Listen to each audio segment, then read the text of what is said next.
Доброго дня, діточки! Починаємо наше заняття. Відгадайте, будь ласка, загадку.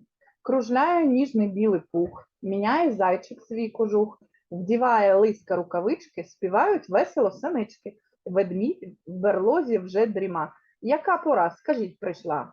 А це прийшла зима. Що з собою зима принесла? Вона принесла з собою сніг, мороз, холод. А чи знаєте, що зима має різний настрій? Радісний, сварливий і навіть злий. Як ви вважаєте, якими явищами зима показує гарний, радісний настрій?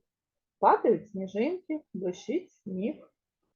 А якими явищами вона виражає свою злість? Заметілі, хуги, сильні морози. А ось зараз подивіться, які в нас тут є загадки.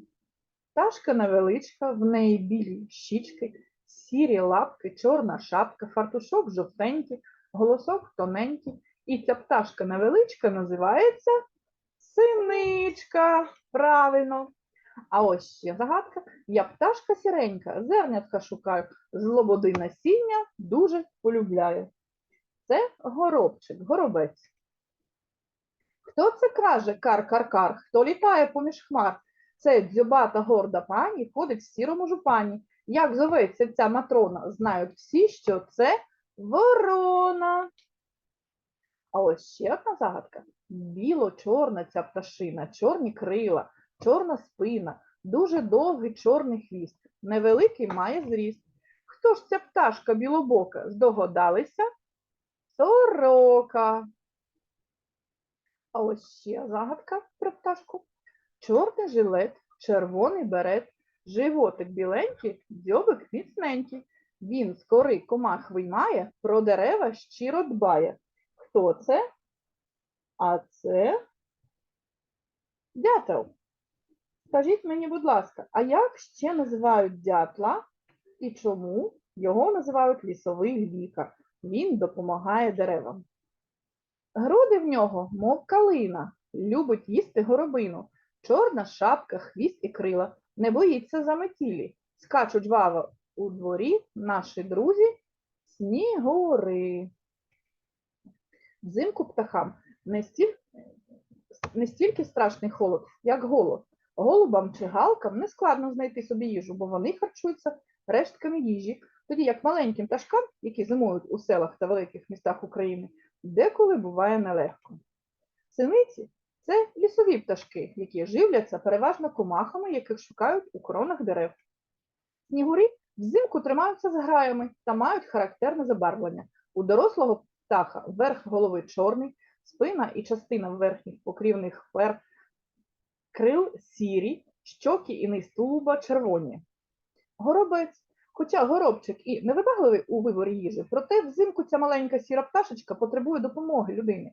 Харчується горобчик насінням, зерном, хлібними крихтами, тому варто його відгодовувати. А зараз давайте зробимо з вами фізхвилинку. Літав горобець. Ручки вгору і вниз. За синє море, за довге поле. Бачив, молодець, повертаємося праворуч, ліворуч, як синички скачуть. Трішечки пострибали і сіли. Скажіть мені, будь ласка, ось про що. Яка зараз у нас пора року? В нас зима. Послухайте, будь ласка, ось такий чудовий вірш. Засипані снігом ліс і поля, спить міцним сном наша земля. Лише птахи узимку не сплять, не хочуть у вирі вони відлітать. Їх корм я сховаю до крихти, до тла, всіх заморожу, бо я дуже зла. Але врятувати їх можете ви, розв'язуйте швидке завдання зими. Діточки, давайте допоможемо пташкам. Перша гра називається «Четверте зайве». Так, назвіть зайвого птаха. Горобець, ворона, сорока, ластівка. Хто тут зайвий? Подумайте, будь ласка. А тут зайва ластівка, тому що всі інші птахи, які зимуючі, а ластівка – це перелітній птах. Так, що ми тут бачимо? Синиця, горобець, лелека, снігур. Хто тут зайвий? Яка пташка? Зайва лелека. Це перелітній птах. Дятел, шпак, ластівка, лебідь. А тут хто може бути зайвим?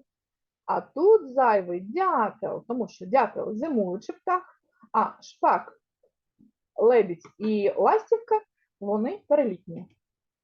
Тут ми бачимо сорока, синиця, голуб і зозуля. Яка пташка зайва? А зайва зозуля, тому що вона восени відлітає у вирій, у теплі країни. Так, а зараз давайте з вами подумаємо, чим же можна годувати пташків. Холод не страшний птахам. У холодну пору пух під пір'ями стає густішим. У морози пташки сидять, настовбурчившись, ховають свій дзьоб, лапки і у пир'ячку. Для птахів найжахливіше всього це голод. Для того, щоб годувати птахів, можна змайструвати годівниці і насипати туди корму. А чим же ми будемо готувати птахів? Давайте подивимось і подумаємо. Горобчика можна годувати крихтами хліба і насінням, зерном. Синички живляться крихтами зерном, але найулюбленіше їх ласощі – сало. Снігурі їдять насіння рослин, ягоди горобини. А ось ворони полюбляють цукерки, живляться залишками їжі. І в кінці нашого заняття, будь ласка, послухайте ось такий віршик. З лісосмуг, де свищуть сніговиці, де не стало корму і тепла, перебрались лагідні синиці у садки до нашого села. В завірюху ожеледь морози, стукають синиці у вікно, з горобцями ділять на дорозі крихту хліба, мерзлу і зерно. Пригощав пташок його з годівниці і почав нарешті відчувати, що для когось крихта – це дрібниця, а для пташки – жить чи замерзать. Давайте підведемо підсумки нашого заняття. Про що сьогодні я вам розповідала? А розповідала я вам про те, як живуть пташки взимку. Чекаю вас на наступному занятті. Всім до побачення!